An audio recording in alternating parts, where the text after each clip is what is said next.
uma sociedade sustentável do ponto de vista ambiental também. Certo?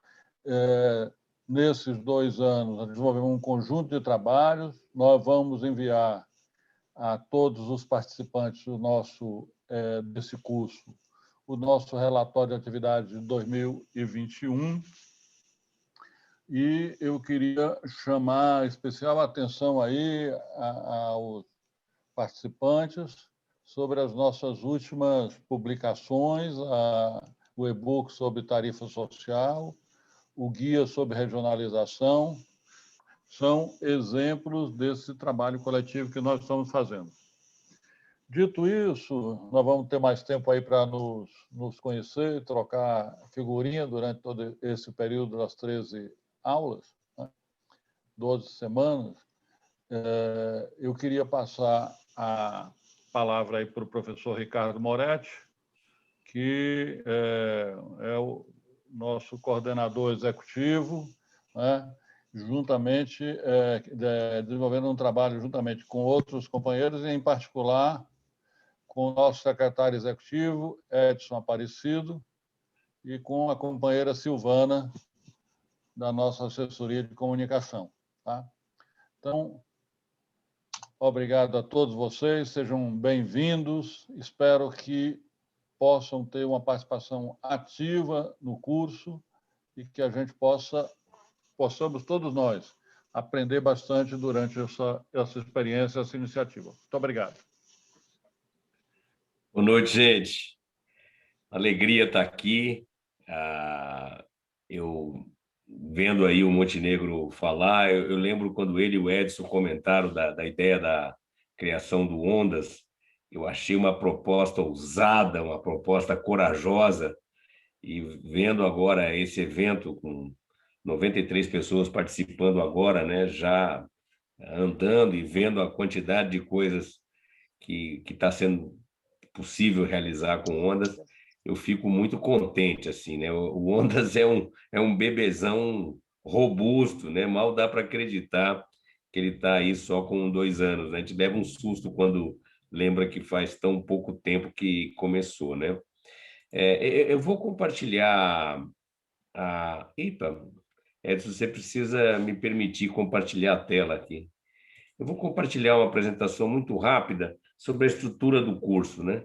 Eu vou fazer o papel, ao longo do curso, de um organizador operacional, agilizar e facilitar um pouco a vida do Léo, que é tão ocupado e que é o mentor, é o grande nome na organização desse curso. Então, nessa apresentação muito rápida que vou fazer com vocês aqui, eu vou basicamente falar de como vai se estruturar o curso.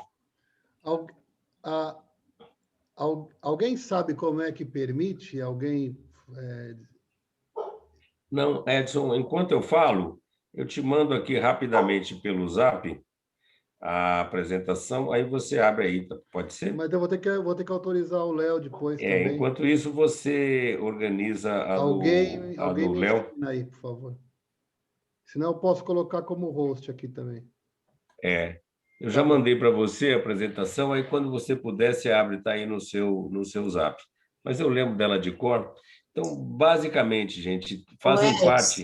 Oi? Desculpa, professor. Você, lá em segurança, você vai permitir para compartilhar tela. Ou, se não, no próprio professor Ricardo Moretti. Ah, tá, espera aí. Mas vai falando, Moretti, por favor. Então, nessa trabalho de organização do curso, tiveram também a professora Ana Lúcia Brito e o professor Rafael Bastos, né? Como o próprio Montenegro já falou, nós temos uma figura que vai ser estratégica no dia a dia da vida aí desse período até julho, que é a Silvana. Eu vou passar em seguida o e-mail, que vai ser o contato de todas as dúvidas operacionais do curso, né? Eu vou ser interlocutor com vocês muito do trabalho final do curso, né? Como vocês devem ter visto no material, a ideia é que possam ter o certificado do curso quem participar de 10 dessas sessões e elaborar um trabalho final. nós estamos cheios de carinho com esse trabalho final, uma expectativa muito grande, porque a gente acha que não é a qualquer momento que se consegue reunir uma centena de sonhadores como os que estão aqui nessa roda, e acho que a gente tem a possibilidade de desenvolver e divulgar um material importante aí sobre direitos humanos, né? Então, a ideia é, vocês já, a maior parte de vocês, quase totalidade, já indicou os temas que pretende desenvolver nesse trabalho final. Agora nós vamos precisar que vocês montem grupos de 2 ou 3 pessoas para elaborar o trabalho final em grupo, né? Para isso, hoje ainda, a Silvana vai enviar para vocês um e-mail contendo a lista de todos os participantes com os temas que escolheram, certo? E o e-mail para que vocês tentem aí localizar pessoas que podem estar juntos com você no desenvolvimento desse trabalho final. O trabalho final, a proposta é que tenha uma linguagem muito aberta, quer dizer, pode ser um trabalho escrito parecido com o que seria um pequeno artigo, né? Mas ele pode também ser um vídeo, ele pode ser um podcast, um áudio, ele pode ser um cordel, quer dizer, e ele pode ser uma mistura disso, né? Então, a ideia é que vocês se somem ao esforço do Ondas para poder divulgar essa luta que é para que se cumpra, né, o direito humano à água e ao saneamento. Bom, o cronograma do curso, vocês já lembram, começa hoje, vai até o final de julho de 2021, são 13 encontros, o Léo vai apresentar os encontros, a equipe de coordenação é puxada pelo Léo, mas tem as pessoas que eu falei, a Silvana será, como eu falei, a pessoa estratégica, e o Marcos Montenegro e o Edson, vocês já perceberam que são um apoio que é mais que um apoio, é torcida, bate o pênalti, vai lá e cabeceia, é importante a presença, o apoio aí. Vai o próximo, Edson. Bom, esses encontros, em geral, hoje vai sair um pouco fora da dinâmica, mas, em geral, vocês terão uma indicação de leitura prévia de bibliografia para cada aula. A gente quer estimular fortemente que vocês tomem contato com essa bibliografia antes do encontro, porque isso melhora muito o rendimento de todo o processo.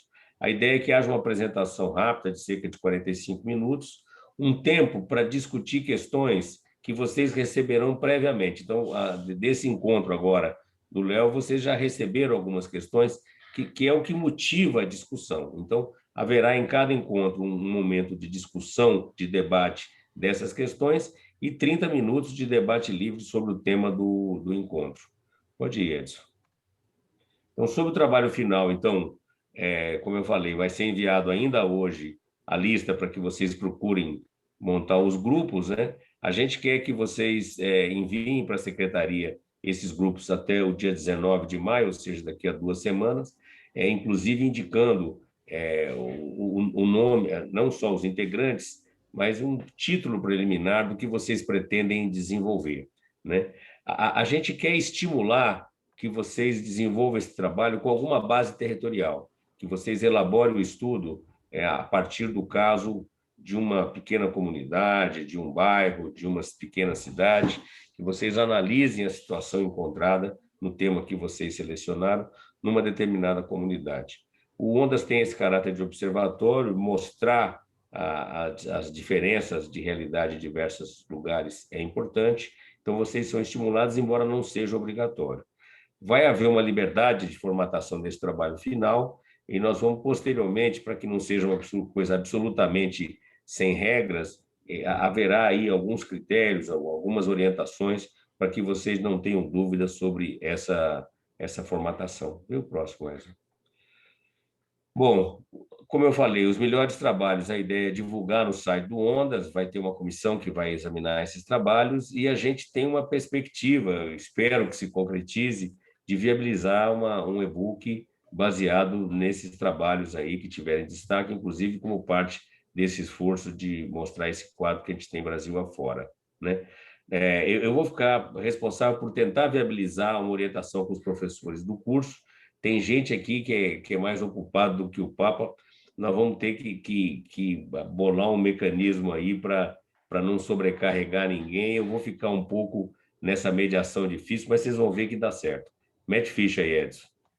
É importante falar que todos os professores do curso acreditam que a Terra é redonda, né? É uma coisa importante hoje em dia. Eu não acredito que haja nenhum dos professores que vai estar com vocês que vai defender a Terra plana, e também não acredito que algum deles vai reforçar a ideia de que, privatizando os serviços, os pobres serão atendidos e que rapidamente a iniciativa privada vai colocar água e esgoto nas favelas, população de rua, banheiro público. Eu acredito que não será essa a tônica, né? Vai ser uma tônica de reflexão crítica, mas, a princípio, uma reflexão crítica que parte do pressuposto de que a meta é atender todo mundo.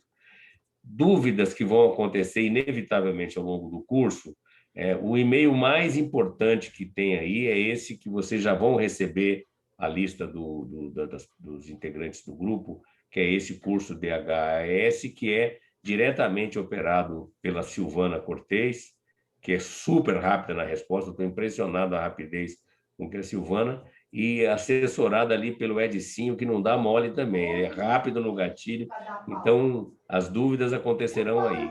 E eu vou ficar de gandula ali, pegando as bolas que saem do campo. Na hora que desgarrar alguma coisa, vocês me procurem para não saturar aí o Léo e os professores. E está aí o meu e-mail, vocês anotem também. Então, se a coisa desgarrar, vocês apelem para mim. E é isso, super boas-vindas, né? Espero que... Moretti, será que poderiam desligar aí os microfones? Eu não consigo te ouvir, que alguém... Pedir a todos que, enquanto não estiverem falando, para desligar o microfone, porque senão dá esse eco tremendo aí. Aqui em casa tem uma cachorrada, a hora que liga o microfone, às vezes é um risco. Gente, muito obrigado, super bem-vindos. Passo a palavra para o Léo, dizer que eu particularmente me sinto contente e honrado por ver esse curso acontecendo. Obrigado, Moretti e Montenegro. Muito bem-vindos todos e todas. É uma grande satisfação ver aqui casa cheia, né? Eu consigo ver na minha tela alguns rostos e alguns nomes familiares, mas vou conhecer muitos outros ainda, né? Bom, eu vou compartilhar aqui. Será que eu consigo, Edson, compartilhar a apresentação? Acho que sim. Eu acho que sim. Acho que eu segui a orientação aqui da André. Acho que eu consegui. Uhum.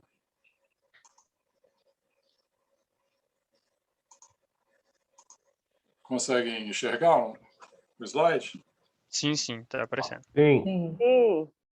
Bom, então, essa primeira aula é uma aula, obviamente, mais introdutória. A ideia é eu trazer alguns elementos, né, do que eu estou chamando de emergência e significado dos direitos humanos à água e ao saneamento, um pouco um aquecimento para as 12 aulas que vão se seguir, embora tenha um conteúdo aqui bastante relevante, na minha opinião. Tem 3 bibliografias de referência, 2 delas são fascículos do Manual para o Direito Humano à Água e ao Saneamento, da primeira relatora especial para os direitos humanos, Catarina de Albuquerque, e o segundo é um manual que foi produzido pela IWA, também sobre direitos humanos, e mais voltado para profissionais, para técnicos, né, que atuam na prestação de serviços. Então, eu espero que vocês, pelo menos, tenham conseguido folhear, dar uma olhada transversal nesse material, que vai ser base para essa aula. Mas, antes de falar sobre o tema, muito rapidamente, porque a gente hoje vai ficar um pouco comprometido o nosso planejamento de horário, né? Mas para a gente percorrer os 13 temas e os 13 instrutores, né? Então, a primeira aula é essa mais introdutória. Na semana que vem, teremos o Vladimir. Vladimir é um advogado que atua há muitos anos na área de saneamento, ele conhece profundamente a legislação brasileira relacionada ao saneamento, ele vai falar, então, de aspectos legais mais voltados para os aspectos nacionais brasileiros relacionados aos direitos humanos. Eu vou falar hoje um pouco de aspectos legais internacionais.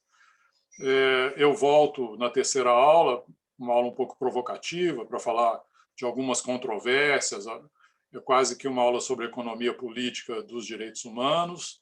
Depois, a quarta aula é uma aula muito importante, esse é um conceito muito central para os direitos humanos, que é o conceito da realização progressiva. O professor Rafael Bastos, da Universidade Federal de Viçosa, vai abordá-lo. Na quinta aula, é uma aula sobre financiamento, né, mas não uma aula clássica sobre financiamento olhando pela ótica dos direitos humanos, então, como o financiamento pode propiciar o acesso universal aos serviços, né? O João Batista Peixoto será o instrutor, é um economista muito conhecido no setor, crítico, né? É difícil hoje encontrar economistas críticos, o Peixoto é um deles. O sexto tema é um tema também muito central, um conceito muito central para os direitos humanos, que é o conceito que a gente tem dificuldade de traduzir a palavra, né? Accountability é um nome anglo-saxão, digamos assim. Os espanhóis traduzem por prestação de contas, aqui a gente traduz mal por responsabilização, mas tem um significado importante por trás desse conceito. Ele está associado também à ideia de controle social, e o professor Moraes, da Universidade Federal da Bahia, muito conhecido por muitos daqui, se responsabilizará pela cobertura desse tema. A sétima aula, o Abelardo, né, que foi presidente da Embasa, já percorreu vários cargos no governo federal e do estado da Bahia, tratará de um tema, talvez essas, sem querer desmerecer as outras aulas, talvez seja a aula mais importante, porque ele vai falar do tema que está na ordem do dia no Brasil hoje, né? Em que medida diferentes formas de prestação de serviços, sobretudo a privatização, tem maior ou menor potencial de cumprir com os direitos humanos, né? Então, estou brincando que é a aula mais importante, mas, sem dúvida nenhuma, é uma discussão que nós precisamos nos aprofundar no atual contexto brasileiro. O Montenegro, que já se apresentou, falará sobre regulação, né? Mas a regulação vista sob a perspectiva dos direitos humanos. O Moretti, também, que já se apresentou, falará. O Moretti teve um papel importante na organização do e-book sobre tarifas sociais, então ele vai abordar acessibilidade econômica, tarifas sociais e outros mecanismos de garantir acessibilidade econômica aos serviços.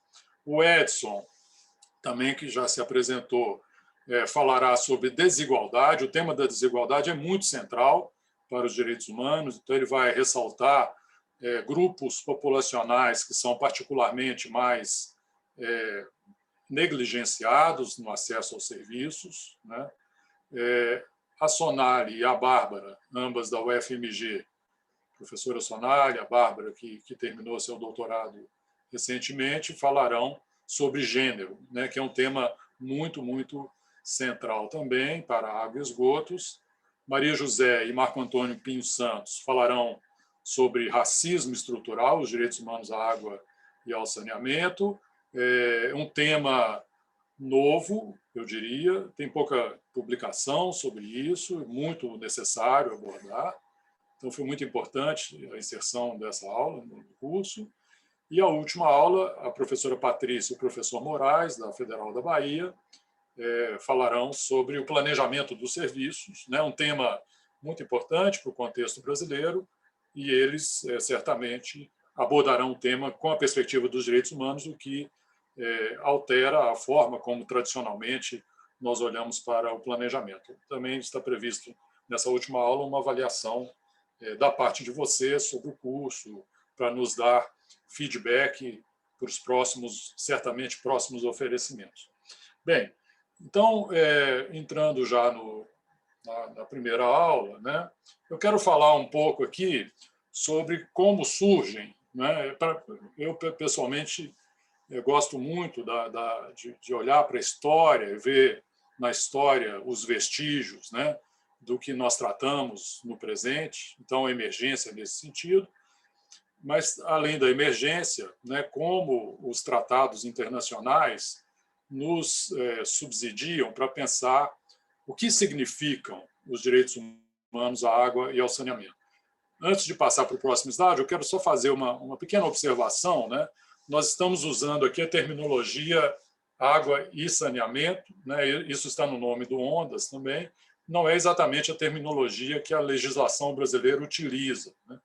Mas saneamento, então, entendo, a gente pode discutir depois por quê, né, disso, mas entendam aqui saneamento, nessa expressão, como sinônimo, né, do que a legislação brasileira trata como esgotamento sanitário. Então, vamos falar aqui de água e esgotamento sanitário. Bem, então, quando surgem os direitos humanos, ou a ideia, ou a noção, né, de direitos humanos, não há um consenso entre os autores que trabalham com a história dos direitos humanos, né?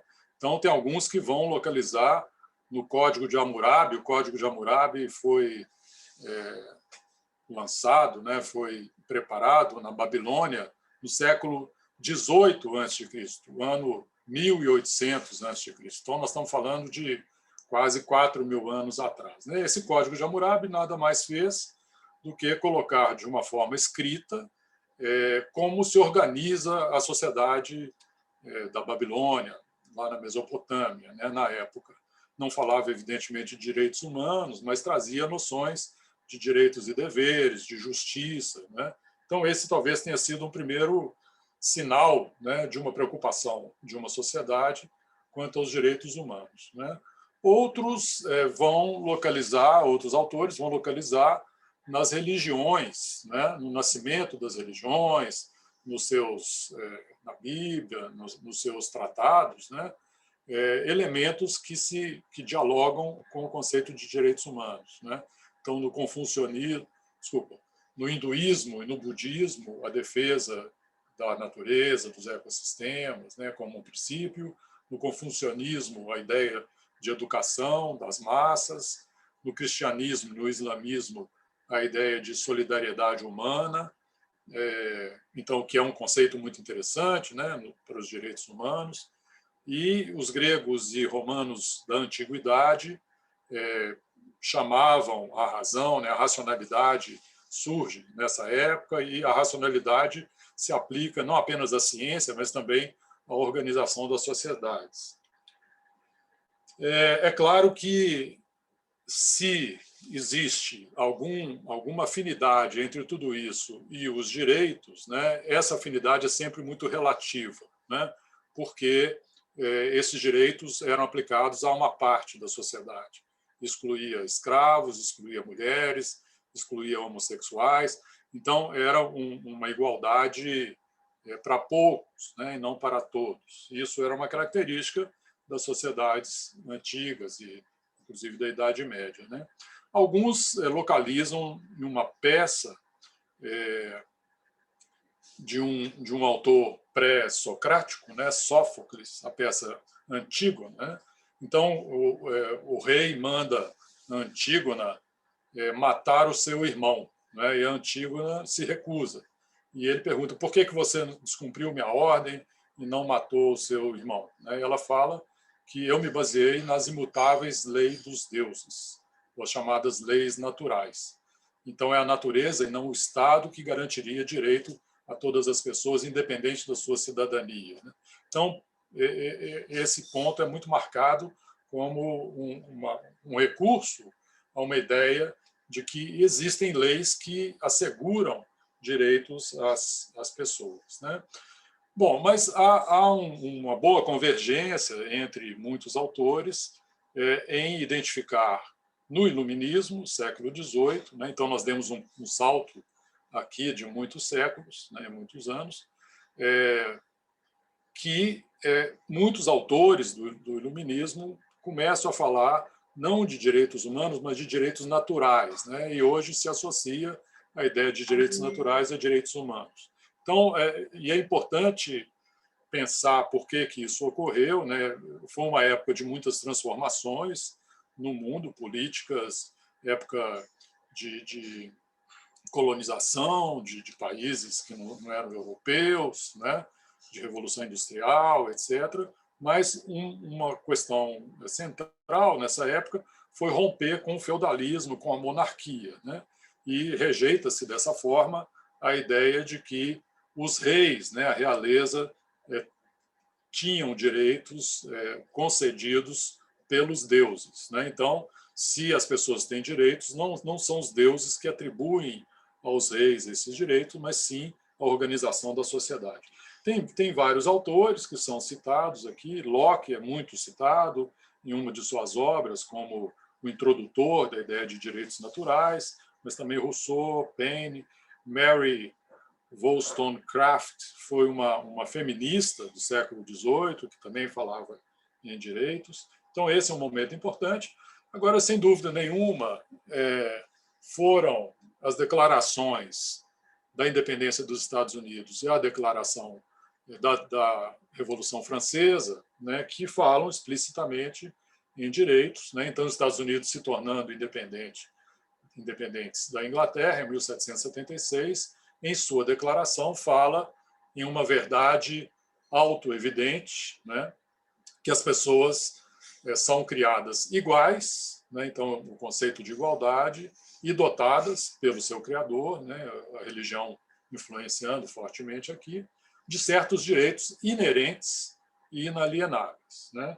E a declaração, dentre esses direitos, o direito à preservação da vida, à liberdade e à busca da felicidade.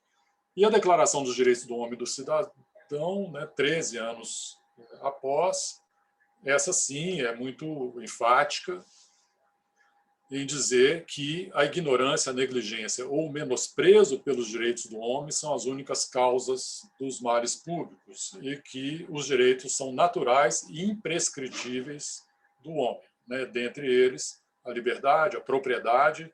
Propriedade é um direito que depois vem a ser muito criticado, né? Por exemplo, por Karl Marx, né? Karl Marx tem um texto que fala que os direitos humanos vindos, né, dessa lógica, eles só visam garantir a defesa da propriedade contra outras pessoas, né?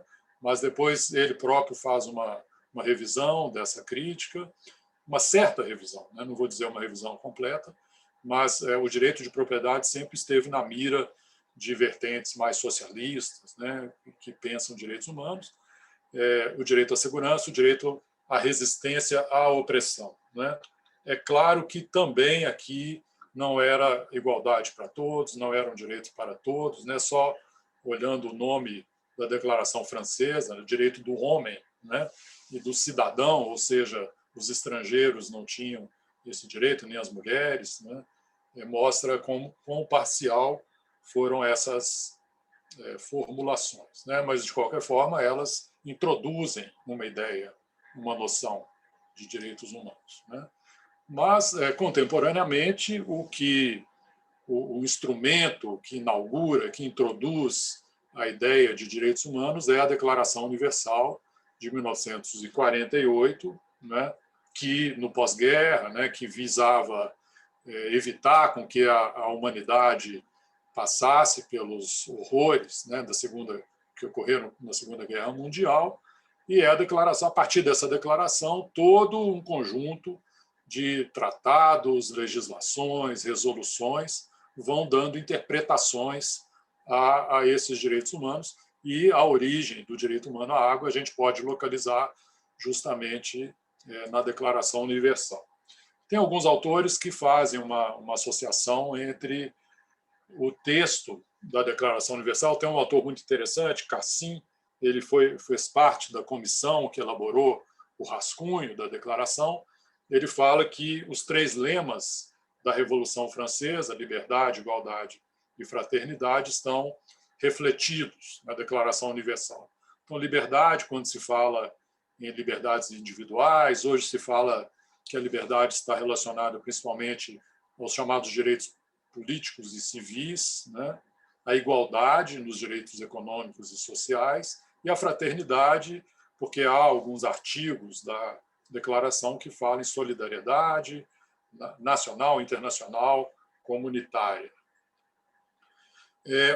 Há um artigo da Declaração Universal que é muito central para a gente compreender o surgimento do direito à água e ao saneamento, que é o artigo 25, que fala que todo ser humano tem direito a um padrão de vida capaz de assegurar a si e a sua família saúde e bem-estar, incluindo alimentação, vestuário, habitação e assistência à saúde e os necessários serviços sociais, né?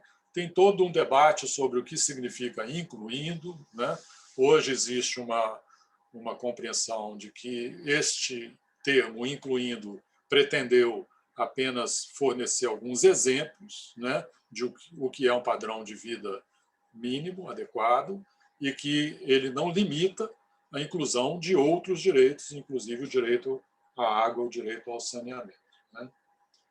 Bom, é importante dizer que a Declaração Universal não é um instrumento internacional vinculante aos países, mas da Declaração Universal surge o Pacto Internacional para os Direitos Econômicos, Sociais e Culturais, também o Pacto Internacional para os Direitos Civis e Políticos, e esses são os países que aderiram, que ratificaram, né, esse pacto, estão legalmente vinculados a cumprir com esses direitos. Então, hoje se compreende que o direito à água, o direito ao saneamento é derivado desse artigo 11º do Pacto Internacional. Portanto, se o Brasil é um país que ratificou, né?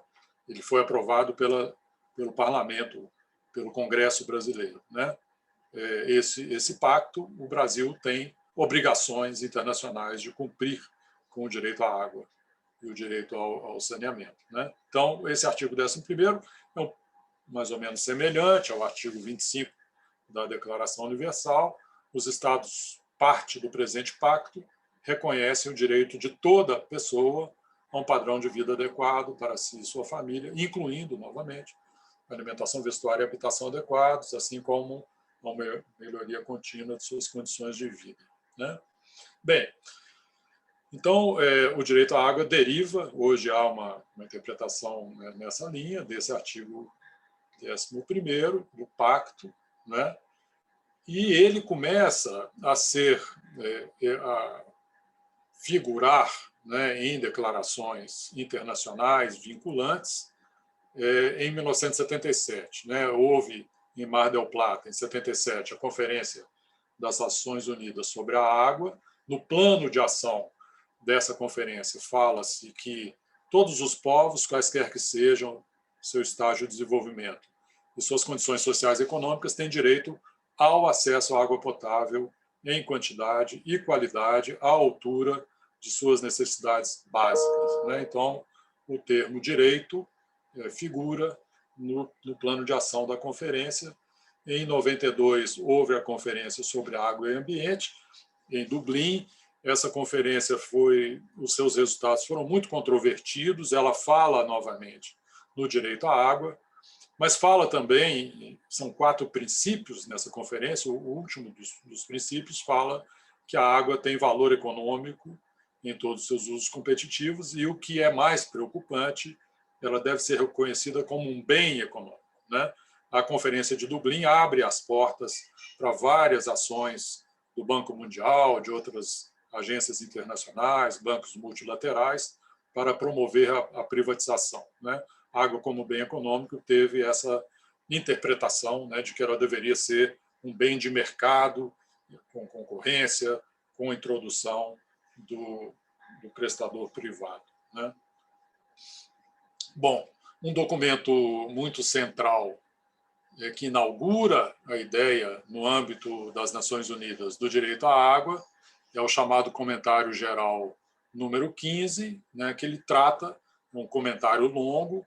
O comentário geral é uma forma que o Comitê para os Direitos Econômicos, Sociais e Culturais tem para dar interpretações a vários direitos. Então, nesse comentário, são esclarecidos, detalhados, discutidos o conteúdo desse direito humano. Notem que é um comentário sobre o direito à água, não falava do direito ao saneamento, ao esgotamento sanitário. Existe uma ou outra menção sobre esgotamento sanitário, mas não como um direito principal, substantivo. E Essa é uma resolução muito importante, muitos de vocês já devem estar familiarizados com ela. É a resolução adotada, aprovada pela Assembleia Geral em 2010, né? No ano passado, em julho, comemoramos o 10º aniversário dessa resolução, que reconhece o direito humano à água e ao saneamento. Agora sim, inclui-se saneamento.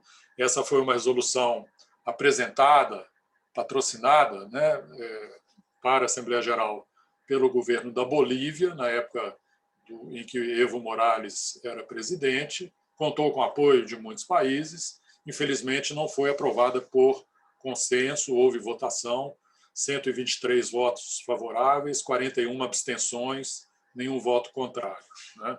Então, a partir dessa resolução, abre-se toda uma perspectiva, uma avenida, para se trabalhar, para dar interpretações, para mostrar faces desses direitos humanos. Em 2008, dois anos antes, foi criado o cargo de especialista independente no Conselho de Direitos Humanos para o direito à água e ao saneamento, que depois se transformou no relator especial para os direitos humanos. A partir dessa resolução, transforma-se em relator especial. A partir de 2010, além dessa resolução da Assembleia Geral, foram aprovadas várias resoluções, quase anualmente. Tem uma nova resolução que vai mostrando outros aspectos dos direitos humanos, muitas delas aprovadas por consenso, algumas outras com umas poucas abstenções. Eu citaria, dentre essas resoluções posteriores, uma resolução do Conselho de Direitos Humanos de 2015, que fala que o direito à água e o direito ao saneamento são direitos distintos. Então, a partir de 2015, passa-se a falar nos direitos humanos, no plural, e não mais no direito humano, considerando que pode-se falar no direito ao saneamento, independente dele estar atrelado, estar vinculado ao direito à água. Bom, eu coloquei esse quadrinho aqui como uma ilustração, mostrando como que esse reconhecimento se desdobra na legislação dos países, legislações nacionais. Aqui são os países, são 19, são poucos, que reconheceram em suas constituições o direito humano à água, ou o direito humano ao saneamento, ou ambos. Alguns deles, inclusive antes da aprovação da resolução em 2010, existem algumas constituições que são muito emblemáticas. Uma delas é da África do Sul, que é uma constituição que gera resultados concretos na aplicação do direito à água.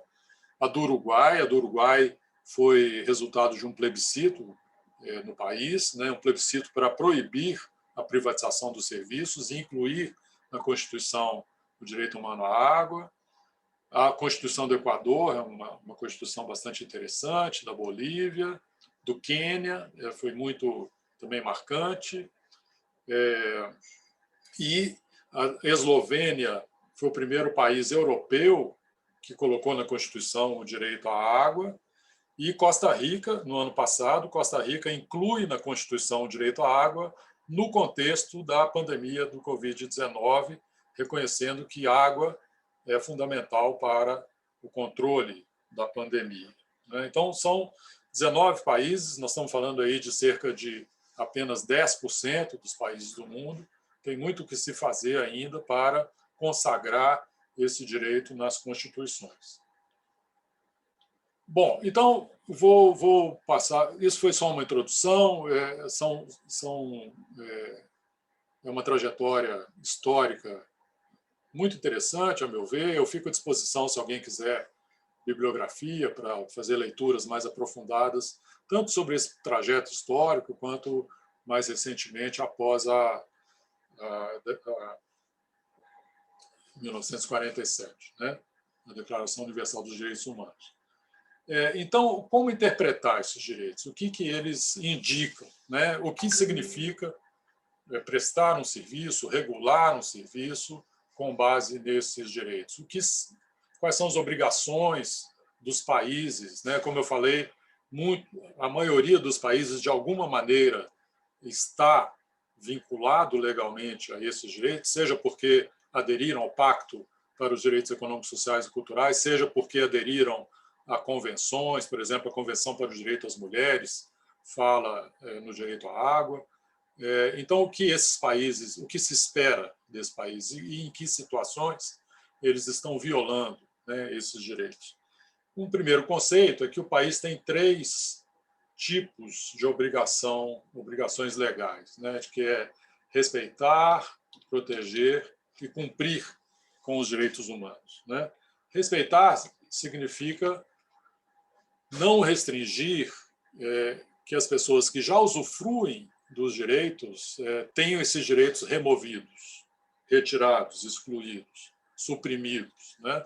Então, há alguns exemplos em que um país desrespeita os direitos humanos, por exemplo, quando desconecta sistematicamente as pessoas das redes por não poderem pagar pelo serviço. Então, eram pessoas, famílias que já usufruíam dos direitos humanos e têm esse direito subtraído. Isso é uma violação. Por exemplo, também quando o Estado impede o acesso a fontes de água tradicionalmente usadas por uma comunidade indígena, quilombola, por alguma razão. Existe um caso muito interessante, muito preocupante, né, no Rio de Janeiro, o Ondas se envolveu nisso, de uma comunidade quilombola que teve o seu acesso negado por uma empresa, mas com toda, aliás, pela Marinha, né? Então, o Estado brasileiro negando esse acesso à água. Na Bahia, Léo. Desculpa, na Bahia, perdão. Marinha, confirma, Edson? Sim, Marinha. Na Bahia, perdão. Eu coloquei aqui um exemplo também, que é... Eu sempre penso muito, quando fala em escassez de água, na situação que São Paulo viveu, né, em 2014, 2015, em que houve uma seca, ninguém questiona que houve uma estiagem, mas a Sabesp transformou a estiagem em escassez, né, por falta de investimentos, por não antecipar que mudanças climáticas poderiam levar a essa situação. Uma outra obrigação é de proteger. Proteger significa que o Estado, né, essas obrigações são do Estado, as 3, né? O Estado precisa impedir com que terceiros interfiram no usufruto dos direitos humanos. Então, por exemplo, quando ele autoriza ou licencia um megaprojeto que, por sua vez, impede o acesso de pessoas aos direitos humanos, barragens, minerações, grandes projetos de infraestrutura, por exemplo. E aí é muito importante quando o Estado delega os serviços a um prestador privado, né, e permite ou se omite quando esse prestador privado viola direitos humanos, né? O prestador privado ele pode até não ter obrigações legais claras, mas existem interpretações de que tem. Mas, quando o Estado delega isso, ele está fazendo com que o prestador privado cumpra os direitos humanos em seu nome, né? Ele está transferindo para o prestador privado o cumprimento de uma obrigação. E, quando o prestador privado viola direitos humanos, é o Estado que está violando. E cumprir é implementar medidas para isso. Existem 3 expressões aqui: facilitar, promover e prover. Para benefício do tempo, vou ficar aqui em prover. Prover é implementar as medidas necessárias para o acesso aos serviços. Então, essa é uma das funções mais importantes, né? Prestar o serviço, implementar infraestrutura, estender o serviço para os que ainda não têm acesso e garantir que esse serviço seja prestado de acordo com o conteúdo dos direitos humanos. Bom, o que significam esses direitos do ponto de vista dos seus atributos, né? Pode-se dizer que o direito humano à água assegura a todos, sem discriminação, água para o uso pessoal e doméstico que seja disponível, segura, aceitável, acessível fisicamente, acessível economicamente. essas características são o que se conceitua como conteúdo normativo do direito à água, e o direito humano ao saneamento assegura a todos, sem discriminação, soluções disponíveis, seguras, social e culturalmente aceitáveis, fisicamente acessíveis, economicamente acessíveis, promovendo privacidade e dignidade. Privacidade e dignidade são elementos específicos para o direito ao saneamento e muito vinculado às questões de gênero. Então, isso daqui compõe o chamado conteúdo normativo dos direitos, e associado a esse conteúdo normativo existem os princípios-chave dos direitos humanos, que não são específicos para o direito à água e ao saneamento, e se aplicam a todos os direitos, que precisam ser também combinados, né, com o conteúdo normativo quando se faz uma avaliação, quando se verifica se os direitos estão sendo cumpridos ou não. Eu vou voltar a esses princípios mais ao final. Bom, então eu vou falar rapidamente desse conteúdo normativo. Eu procurei fazer aqui colocar algumas ilustrações da minha própria experiência para ilustrar o que são esses elementos. Então, a disponibilidade de água, né, está relacionado à satisfação das necessidades relacionadas aos usos, né? Naquela definição fala-se em usos pessoais e domésticos, então não estamos falando aqui de uso da água para agronegócio, para megaprojetos, para grandes projetos industriais, mas há uma zona eu diria, de sombra aí sobre o uso da água para agricultura de subsistência. Hoje existe uma interpretação de que sim, o direito humano à água inclui o uso da água para agricultura de subsistência.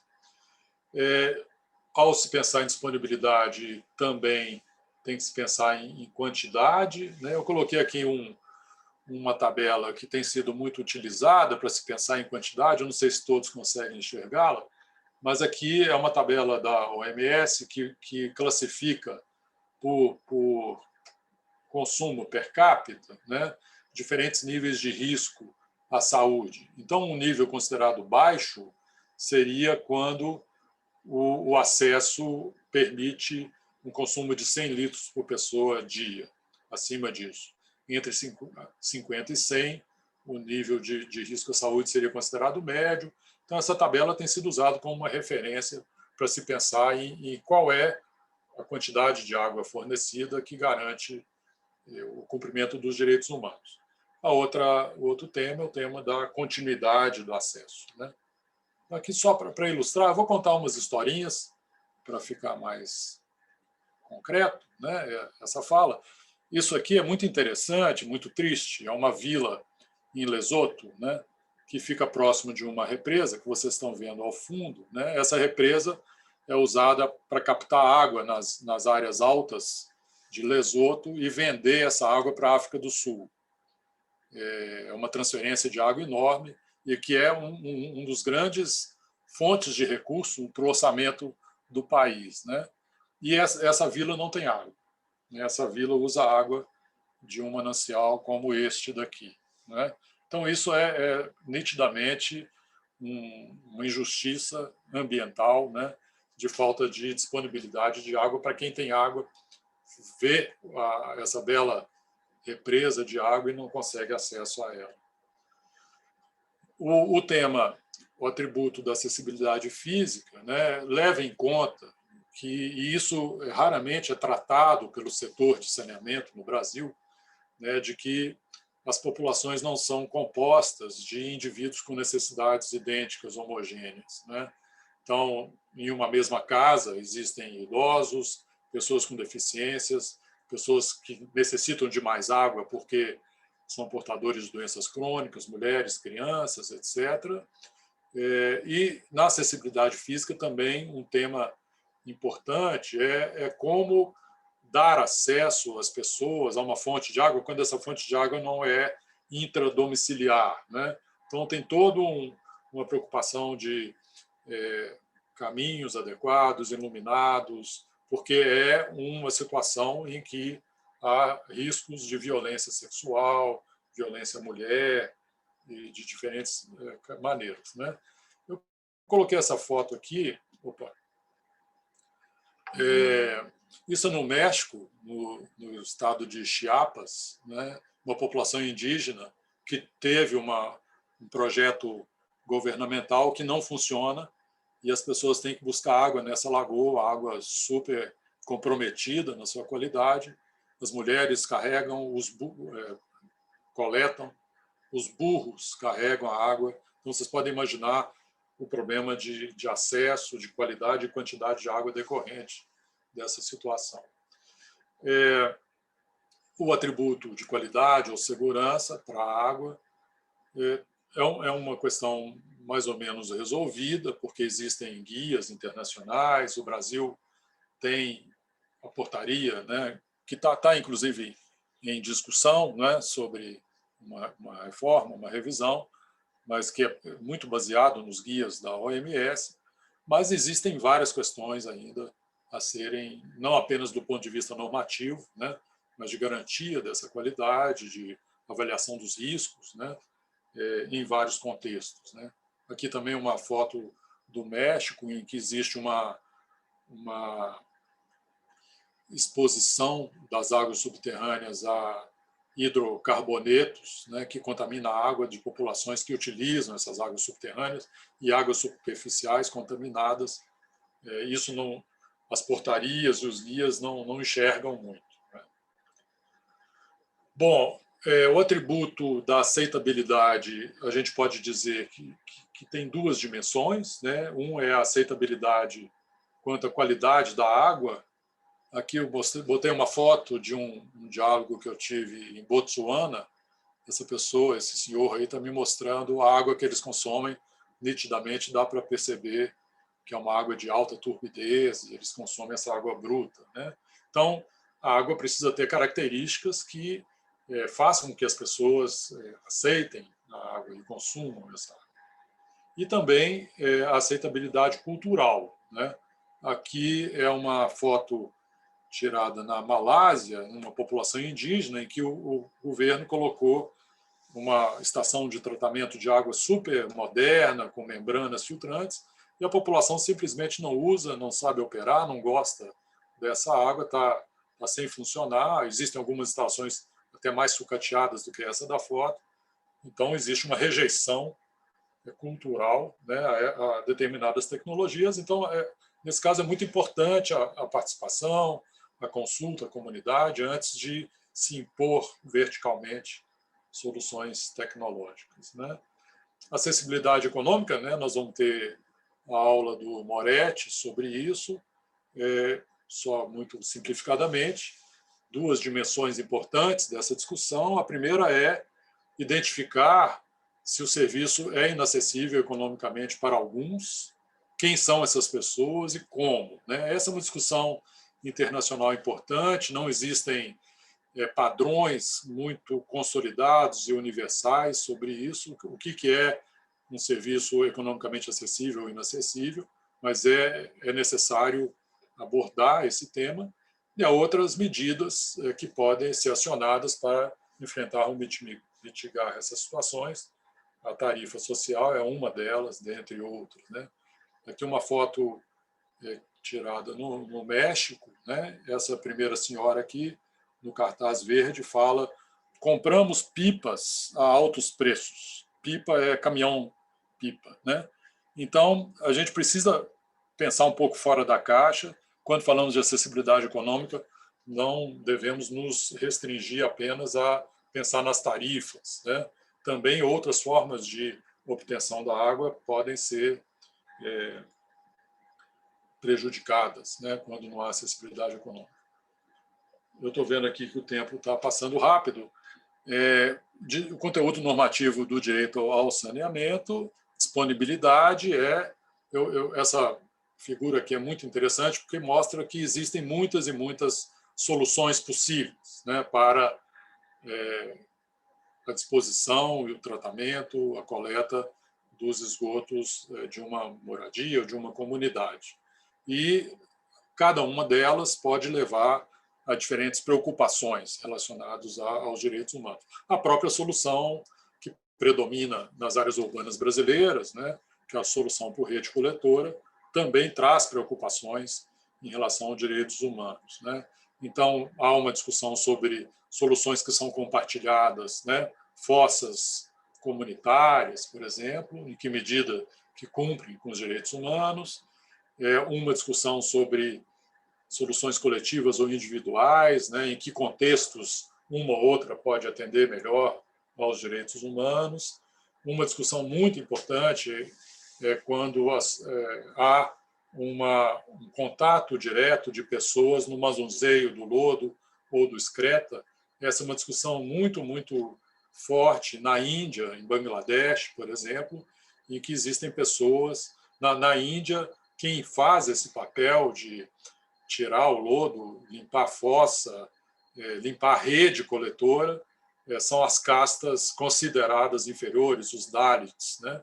Então, existe uma associação entre essa tarefa e discriminação racial, né, e de castas. Então, essa é uma discussão fundamental em alguns contextos. Acessibilidade física, novamente, né, nós temos que pensar que existem pessoas com necessidades distintas, né, da média. Vou passar mais rápido aqui.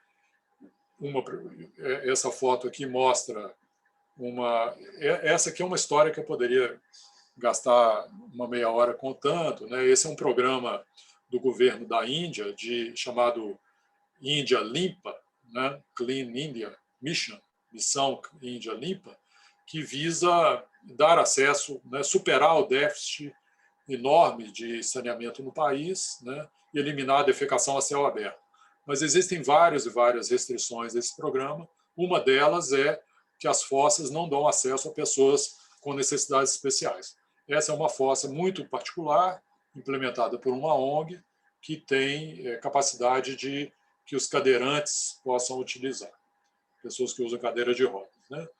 Uma outra discussão aqui, acessibilidade física, é o caso do acesso de pessoas transgênero em banheiros públicos, em espaços públicos, mas também banheiros em instituições, em locais de trabalho, etc. É um tema que tem ganhado importância na discussão internacional e que está completamente relacionado ao atributo da acessibilidade física, né?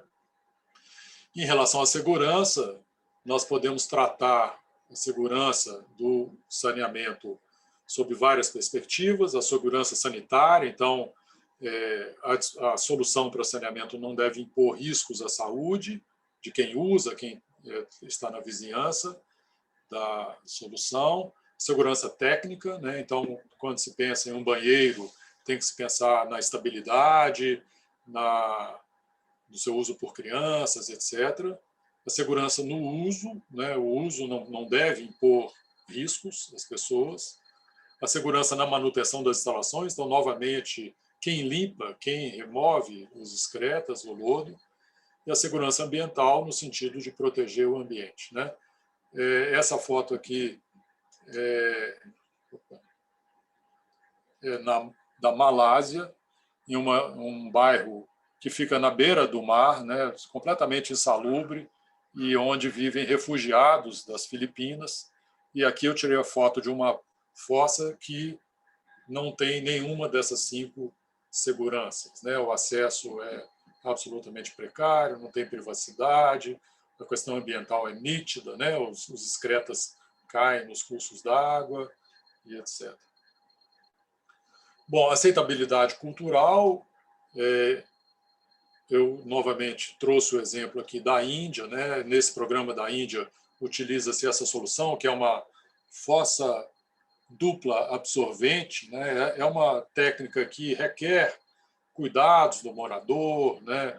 Uma fossa funciona, depois ela é fechada, ela fica 1 ano sem funcionar, enquanto a outra funciona, aí tem que remover o lodo dessa para usar na agricultura. Então, tem muita tecnicalidade no uso dessa fossa, embora seja uma solução interessante, né? E aqui uma foto de uma delas que simplesmente virou depósito, não é utilizada, então, mostrando como há uma rejeição no uso, né? Acessibilidade econômica, eu vou deixar para o Moretti, isso. mas lembrando que a gente precisa dar destaque à acessibilidade econômica também para esgoto, também para saneamento, e tem custos que às vezes não são nem computados, né, quando se pensa quantas pessoas gastam, né, para ter acesso ao saneamento, né? O custo de conectar a uma rede coletora, em geral, é muito elevado.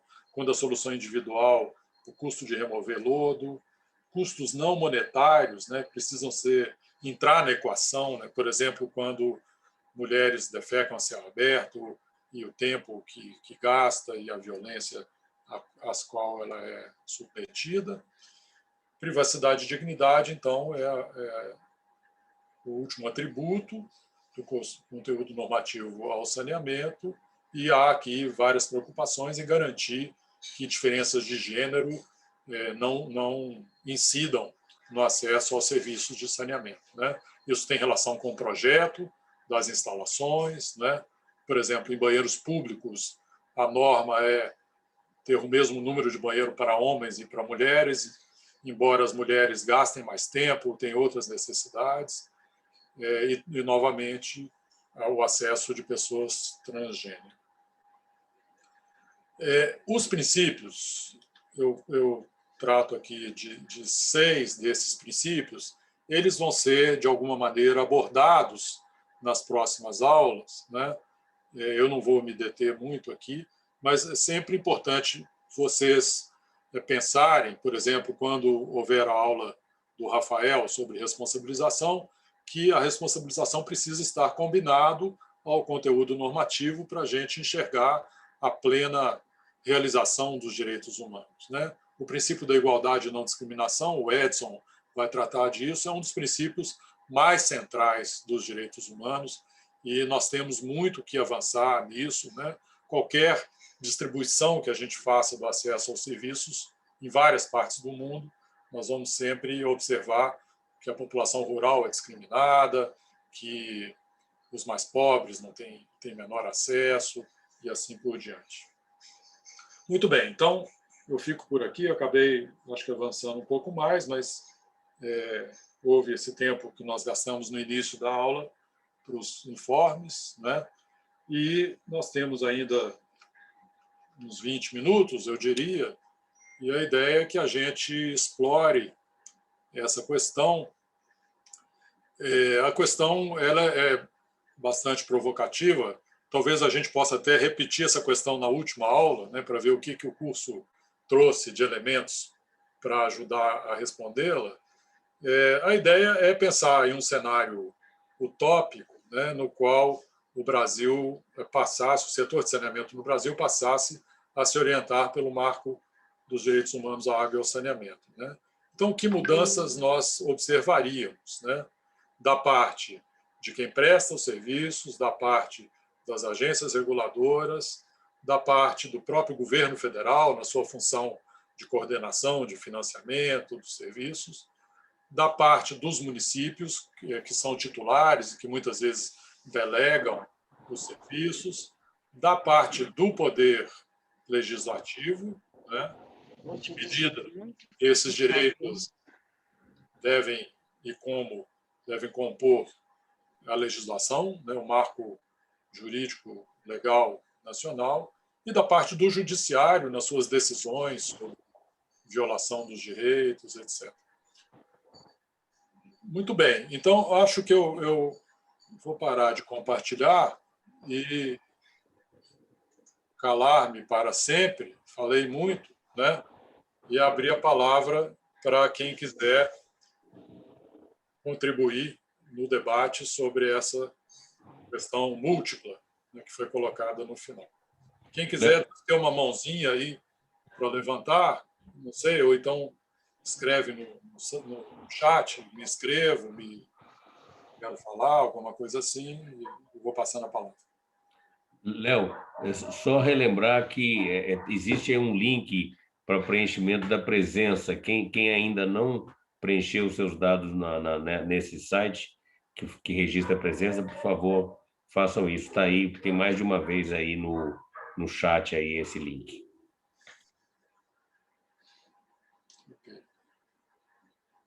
Então, temos aqui Pedro e Rodrigo. Vou pedir para os dois se manifestarem. Pedro primeiro. Boa noite a todos. Vocês me enxergam? Sim.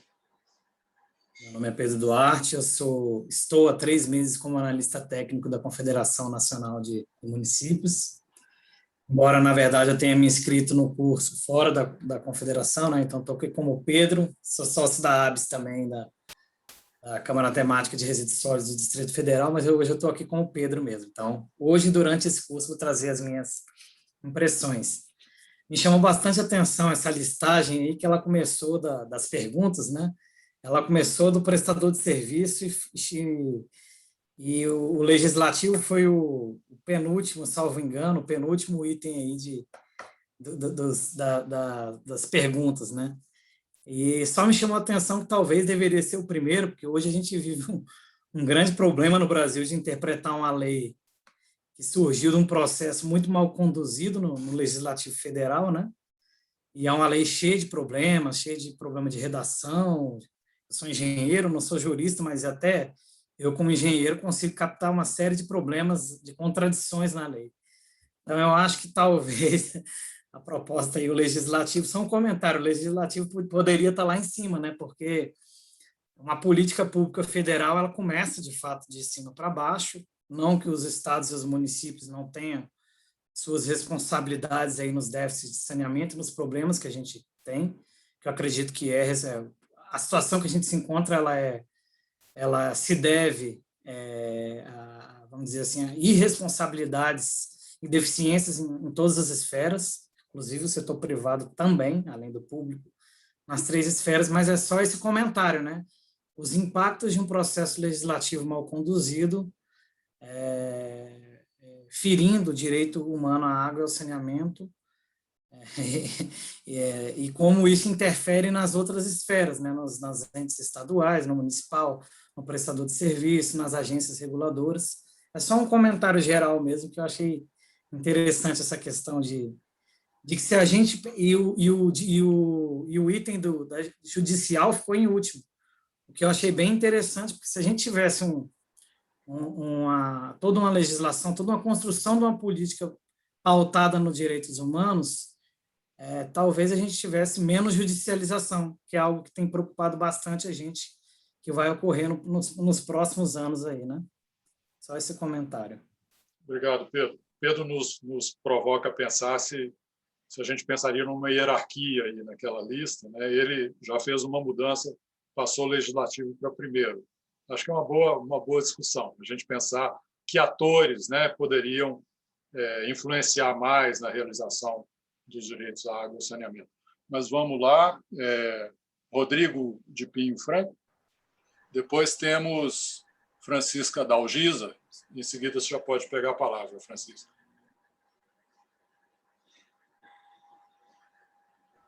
Boa noite. Agradecer primeiro, eu estou com uma tela aqui olhando vocês, então não estou olhando bem para a câmera, mas estou olhando também para vocês. Agradecer a oportunidade de estar participando desse curso, me inscrevi assim de imediato e prevejo muitas coisas boas assim. Grato também, Léo, pela oportunidade, já vi muita coisa sobre tuas, assim, estou bem até nervoso assim. Mas uma das coisas que eu pensaria é que talvez a gente acharia um fim para todos esses fundos que a gente tem, né? Fundo de meio ambiente, fundo de saneamento, fundo de educação ambiental, às vezes tratando então o saneamento e o direito ao acesso à água e ao saneamento, né? Talvez esses fundos comecem a enfim, direcionar um pouco mais, né? Digo mais pela experiência que tem aqui em Florianópolis, que o fundo ele não tem dono, assim, né? Então às vezes isso pode ajudar até a trazer esses fundos realmente para um investimento e um alto investimento, assim, né? Pensando numa autopoiese, assim, do sistema começar a se financiar, assim, também, né?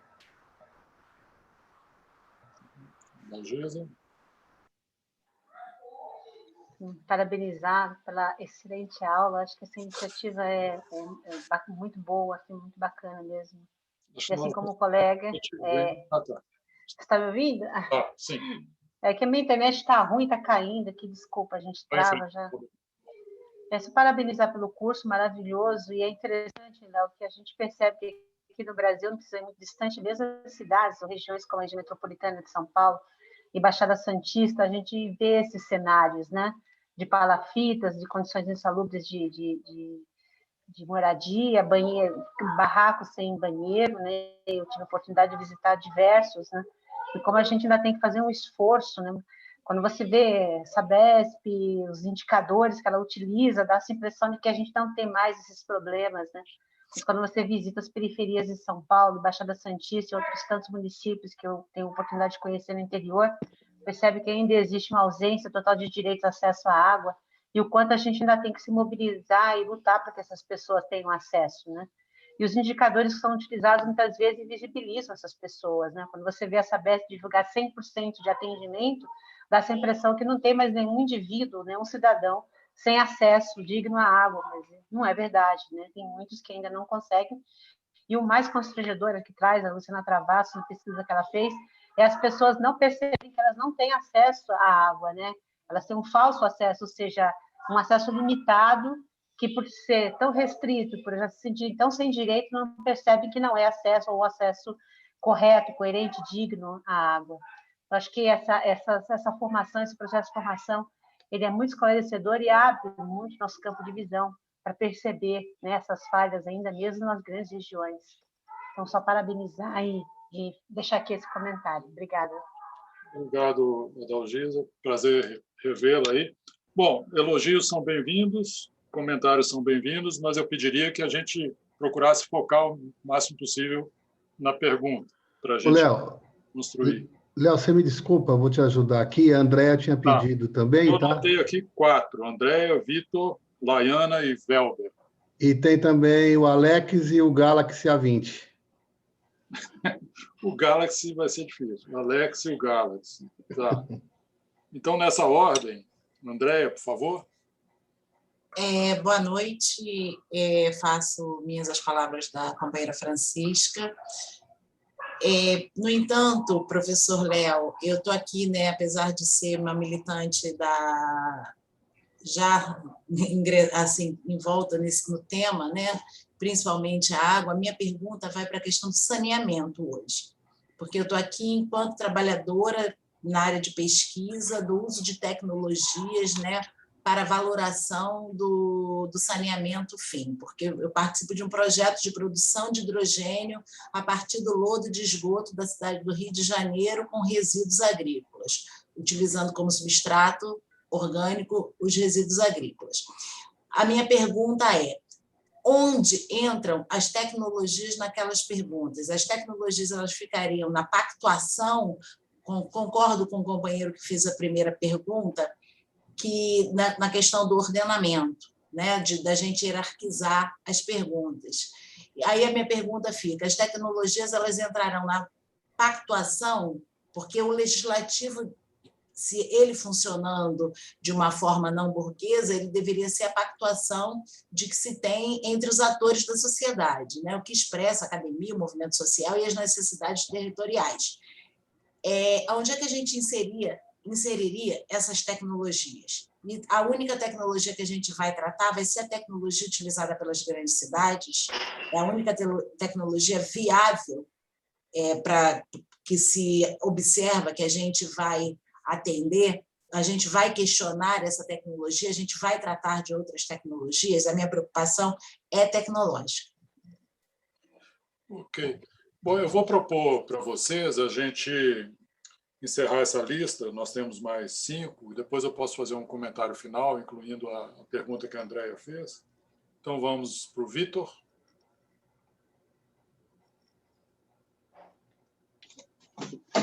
Olá, boa noite. Primeiramente, agradecer aí a sua oportunidade. E queria, assim, do ponto de vista das perguntas formuladas, me gera uma dúvida assim, em relação ao prestador do serviço, né? Seja ele o ente público ou o ente privado, o lucro ali, eles, vamos dizer, o que me gera a dúvida é, uma vez adotando esse conceito, né, isso que a gente vem falando aqui, né, da segurança à água e ao saneamento, eliminaria o lucro? Ou o lucro seria reduzido a uma taxa aceitável?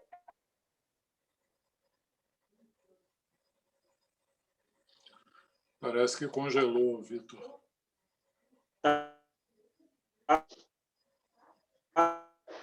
Está travando mesmo. Travou.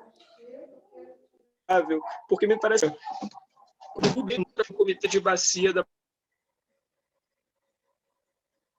Não estamos ouvindo, Vitor. Acho que agora você desativou o microfone.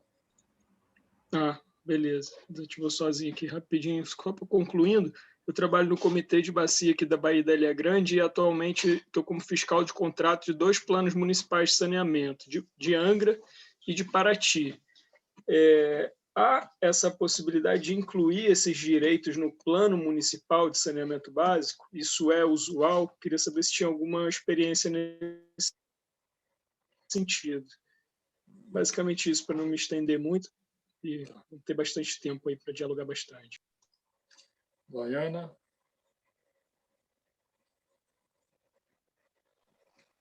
Oi, boa noite. Mais para falar no sentido do que os colegas colocaram, né, o primeiro, especialmente quando ele fala do arcabouço legislativo, apesar desse novo marco do saneamento, né, que na verdade não é bem um novo marco, né, eu acredito que eu sou formada em direito, né, não basta para você ter uma força de políticas, você só instituir uma legislação contundente, porque existem várias leis no Brasil que aqui nós somos referência e na verdade você não tem uma execuibilidade que possa viabilizar os direitos. Eu acho que um bom princípio que a gente podia ter, agora está tramitando, passou para a Câmara dos Deputados, né, seria instituir isso a partir de um direito fundamental na Constituição. E daí você já começa a ser mais coercitivo quando o judiciário, os prestadores, então você teria um arcabouço mais contundente mesmo, que você obrigasse os outros atores a seguir esse tipo de política mesmo, né? Porque aquelas cartilhas até que estão na bibliografia, eles têm um papel, né? O primeiro livro até que está na bibliografia, ele já tem como deveriam ser feitas as políticas de todos os atores, né? Mas você não tem realmente uma coercitividade para você obrigar eles mesmo. E dos planos do fundo, da vinculação dos fundos, você também tem alguns entraves dentro dos municípios, dos repasses de fundo. É realmente uma coisa que é feita que dá uma dificuldade de ter acesso ao dinheiro que vem dos fundos. Eu sou aqui do Rio de Janeiro, e esses fundos ambientais, para os municípios receberem, eles precisam de um nada consta, né? Eles precisam estar em dia com todas as obrigações que eles têm que fazer para receber verba de fundo, verbas da União. Então, isso também já é um entrave maior para você ter essas efetividades e recebimento da verba, né? O Velber, não tenho certeza como pronuncia. Boa noite, é o Elber, boa noite a todos. Eu vou me prender mais às questões, porque é algo que eu fico pensando quando estou estudando também, me apresentar, né? Eu sou o Elber, eu trabalho como pesquisador na Universidade Federal de Uberlândia. A gente está tentando começar um observatório de saneamento aqui para a região, né? Para Uberlândia, o Triângulo Mineiro. E a gente percebe que há desigualdades muito grandes, né, a nível domiciliar, entre domicílios mais ricos contra domicílios mais pobres, domicílios mais escolarizados contra domicílios menos escolarizados. E se tem uma certa literatura que coloca que os burocratas, né, os técnicos, os diretores das empresas, né, dos provedores, eles, em geral, interpretam o município, né, a cidade, de forma que gera esse resultado, né? Acaba dando primazia a áreas centrais, a áreas em que concentram pessoas mais escolarizadas.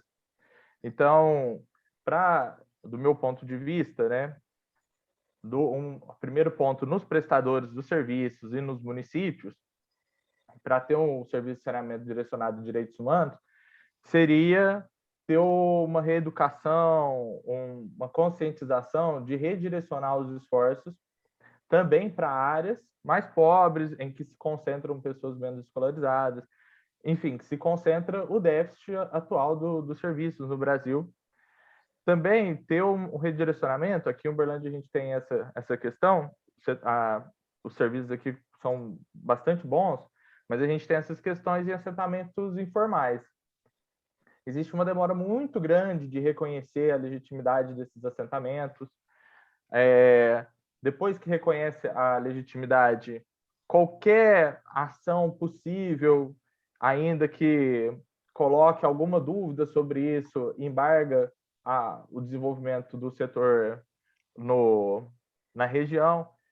Acredito que deveria ter uma certa celeridade para essas regiões de maior informalidade.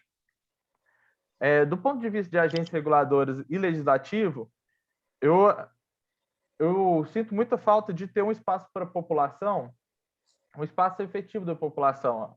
Aqui no município eu vejo bastante o Conselho de Saúde, né, em que tem bastante agentes da população que se envolvem bastante. No setor de saneamento, eu praticamente não vejo isso. Tem as consultas públicas, mas são consultas públicas geralmente ou muito técnicas, né, muito especializadas, elas têm que ser feitas de forma escrita, o que inviabiliza, não pode ser feita num diálogo, e tem um problema de não ser nem um pouco deliberativo, né? Não traz nenhuma certeza do que você vai fazer, do que você está comentando, vai fazer, sequer vai ser considerado ou se vai ser só justificado, né? E isso é relevante, né? Qual que é o incentivo para a pessoa ela sentar, ler sobre, pensar, conversar com as pessoas de contribuir para uma consulta pública, que ela não vê que aquilo vai ser levado em conta, né? Eu acho que falta esse espaço, né? Okay. O governo federal, eu acho... Tenta caminhar. Tudo bem, vou fechar. Não, já pode fechar para isso, eu posso ignorar os outros. Alguns aspectos que você levantou vão ser tratados, né? Esse da participação e controle social. Nós vamos ter uma abordagem sobre isso em uma aula seguinte. Alex? O Alex retirou a inscrição dele para ajudar na dinâmica aqui.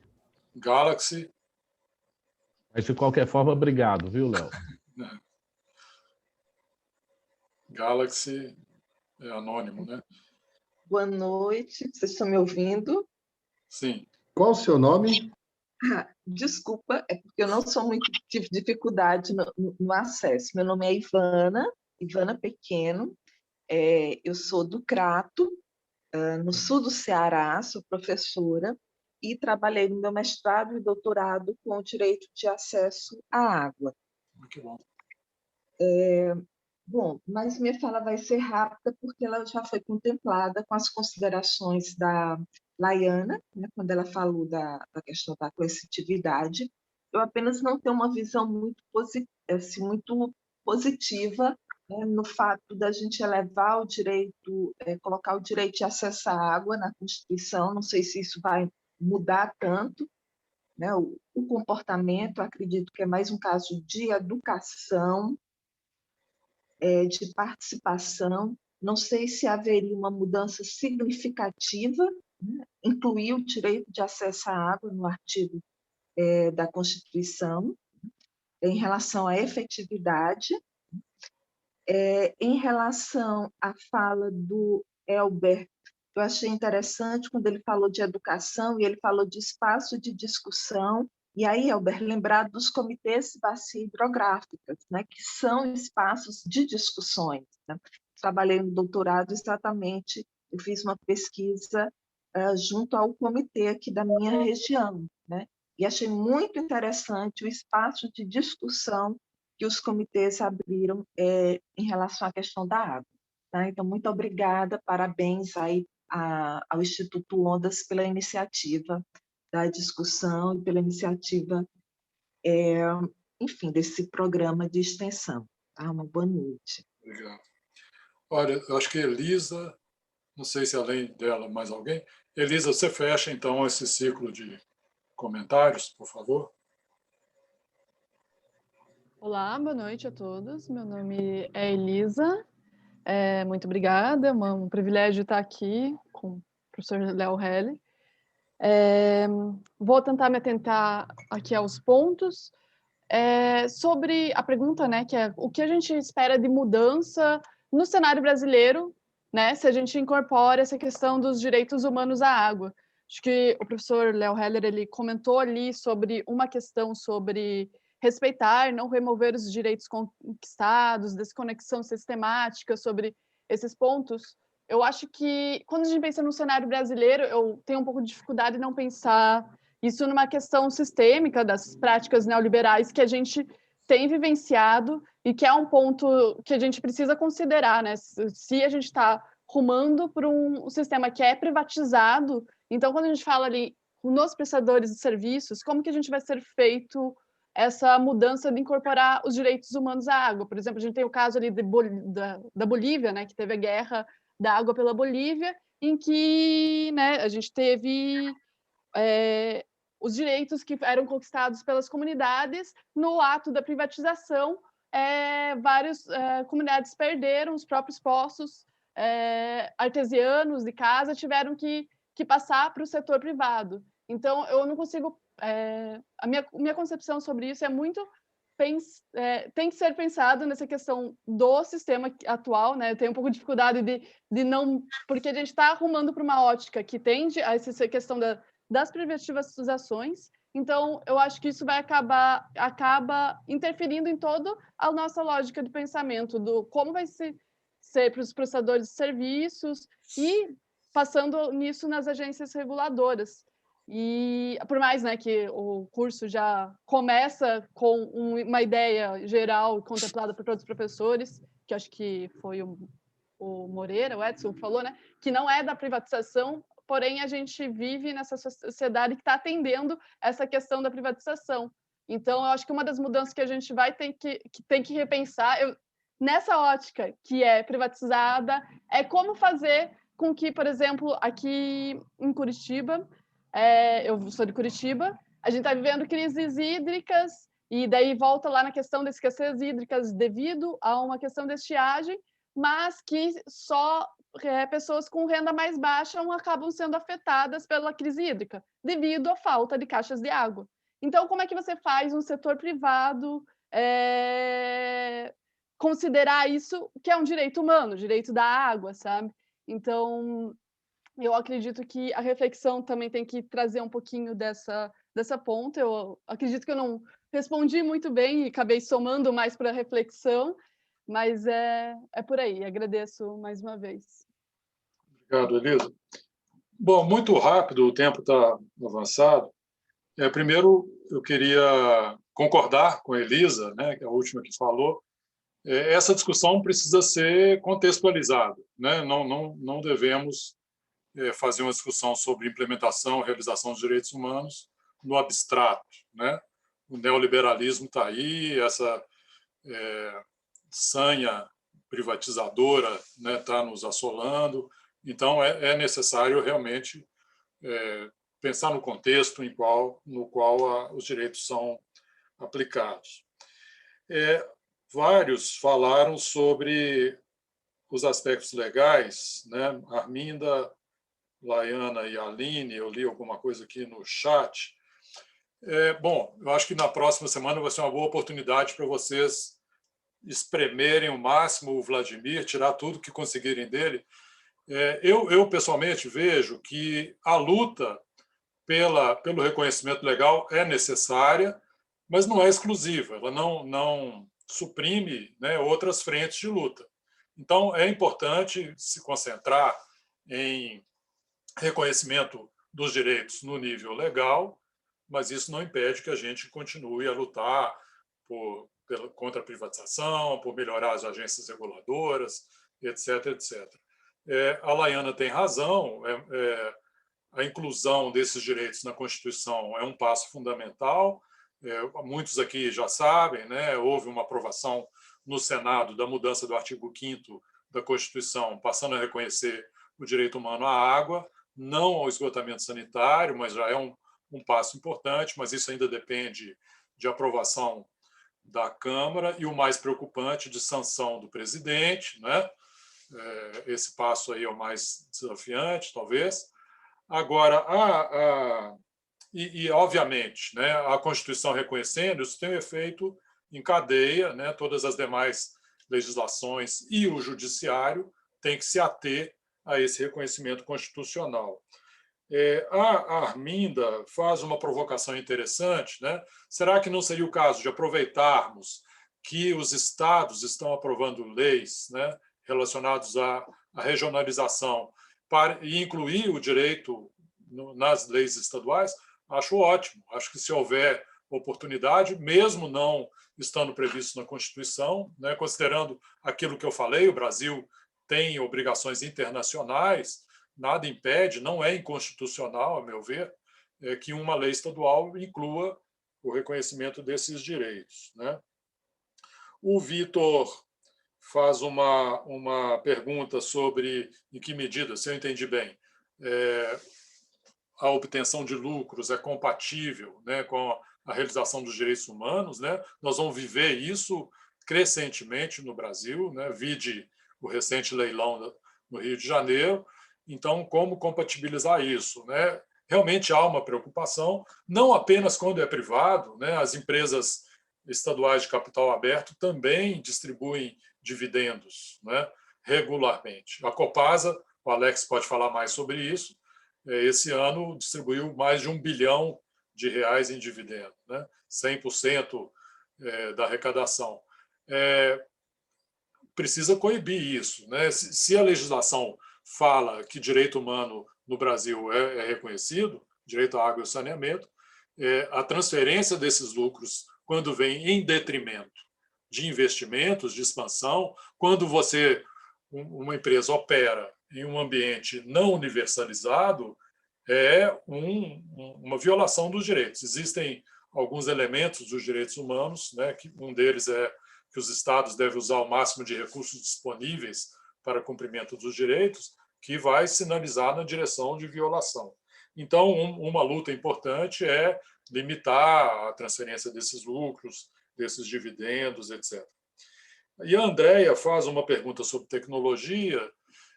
Andréia, eu vejo que tecnologia é um meio importante, né, para cumprimento dos direitos. A tecnologia ela vai propiciar cumprir com os requisitos de disponibilidade, acessibilidade, qualidade, etc. Então, ela tem um papel central e ela é transversal, né?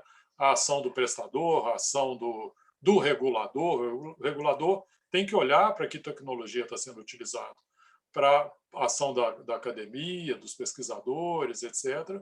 E a tecnologia também pode ser orientada pelo cumprimento dos direitos humanos, né? Infelizmente, estamos um pouco distantes desse olhar, né? Mas vejo necessário. Bom, eu fico por aqui, Edson e Montenegro. Acho que seria bom que vocês encerrassem, né? E dessem alguns recados necessários. Eu queria só, Léo, bom, em primeiro lugar, eu queria te parabenizar, né? Como sempre, uma aula brilhante, eu gostei muito. Acho que você deu pistas muito boas para as próximas aulas, né? Eu acho que a partir de cada tema a gente pode seguir as pistas que você apresentou nessa aula aqui para manter a nossa rota do curso nessa visão da garantia e da ampliação dos direitos humanos à água e esgotamento sanitário. Bom, eu queria dar alguns avisos, né? De novo, se alguém não assinou a lista, assine, está aí. Terceiro, eu queria fazer a indicação de um filme para vocês. Eu já fiz essa indicação para o Léo também, não sei se ele viu, mas vocês assistirem um filme chamado Carta ao Primeiro-Ministro, que está disponível no Netflix. Tem gente aqui que já assistiu. É um filme que se encaixa perfeitamente nessa aula que o Léo deu hoje aqui. Eu acho que vale muito a pena assistir. É um filme emocionante, lindo, sensacional, um filme indiano. Eu só botar lá no Netflix e procurar Carta ao Primeiro-Ministro. A outra coisa é que eu já percebi aqui, Léo, que esse espaço vai se tornar um espaço de conhecimento e reconhecimento. Então, eu vi aqui no chat pessoas convidando outras pessoas para conversar sobre os territórios deles, de gente que está aqui. Então, eu acho que a gente tem que aproveitar esse espaço para fazer essa ligação, ver de onde as pessoas são, o que elas fazem, como que a gente leva essa experiência para os nossos territórios. Então, e com relação à PEC, a PEC 04 de 2018, que virou PEC 06 de 2021 na Câmara dos Deputados, no site do Ondas tem um manifesto onde nós estamos pedindo para que os parlamentares na Câmara agilizem a aprovação desse projeto, que já foi aprovado no Senado. Isso é muito importante vocês ajudarem na divulgação. É um manifesto que tem uma centena de assinaturas e de entidades muito importantes, né, como a PIB, como a Articulação Nacional dos Quilombolas, enfim, eu acho que vale a pena vocês entrarem no site e ajudar a divulgar esse manifesto. Então, sim, dizer que na próxima aula nós vamos abrir a sala uns 15 minutos antes, para a gente não perder muito tempo no início da aula. Era isso que eu queria informar, e posso passar para o Montenegro.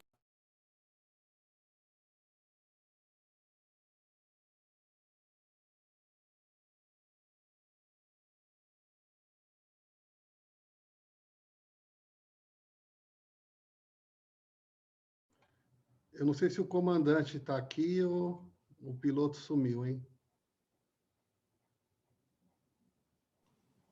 Boa noite, então. Estamos terminando às 19h20 com... Apareceu o piloto. Estamos terminando às 19h20. A nossa pretensão é começar às 17h30, portanto, reforçando o que o Edson falou. Vamos entrar antes das 17h30, quarta-feira que vem, para que a gente possa terminar por volta de 19 horas e não prejudique a agenda de ninguém. Tá? Agradeço muito, estou muito satisfeito, muito alegre, e vamos fazer desse curso realmente um marco da luta pelos direitos humanos à água e saneamento. Um abraço a todos. E muito importante, todo mundo lê as questões que os professores vão elaborar para que, depois da aula, a gente consiga meio que manter o debate a partir das provocações feitas anteriormente. Não só, claro, né, aqui nós temos liberdade para conversar sobre tudo, mas seguir essa dinâmica eu acho que ajuda bastante. Abraço a todos, boa noite. Boa noite. Tchau, tchau, tchau. Boa noite. Boa noite. Boa noite. Boa noite. Boa noite, muito obrigada. Boa noite, gente. Boa noite, obrigado. Companheiros, Boa noite, pessoal. Obrigada. Boa noite. Boa noite, pessoal. Tchau, tchau. Boa noite. Boa noite, gente. Boa noite. Boa noite. Boa noite, Edson. Boa noite a todos. Boa noite, Alex. Boa noite.